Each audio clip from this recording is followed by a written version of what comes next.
Kalyani university second সেমিস্টারে যারা ইতিহাস মাইনর নিয়েছো তাদের জন্য এই ভিডিওটা। ইতিহাস মাইনরের সিলেবাস নিয়ে আজকে আলোচনা করছি।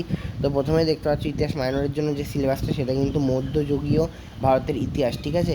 এখানে আছে ইউনিট 1, ইউনিট 2, ইউনিট 3, ইউনিট 4। এটা কিন্তু মাইনরের জন্য 4টি ইউনিট পড়তে হচ্ছে, 4টে ইউনিট তোমাদের কিন্তু পরীক্ষা হবে।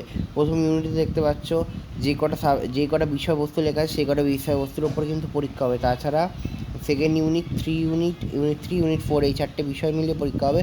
তবে এই স্ক্রিনশটগুলো তোমরা তুলে নাও এবং এই স্ক্রিনশটে তোলার পর তোমরা আমাদের চ্যানেলের ডিসক্রিপশান বক্সে গিয়ে হোয়াটসঅ্যাপ চ্যানেল এবং টেলিগ্রাম চ্যানেলে জয়েন হয়ে যাও। সমস্ত কিন্তু নোটের পিডিএফ তোমরা ওখানে পেয়ে যাবে। তাছাড়া পরীক্ষার সাজেশানও ওখানে পেয়ে যাবে। তোমরা আমাদের চ্যানেল নতুন হয়ে থাকলে চ্যানেলটিকে সাবস্ক্রাইব করে বেল আইকন অন করে দাও, যাতে সমস্ত কিছু নোটিফিকেশান তোমাদের কাছে তাড়াতাড়ি পৌঁছে যায়।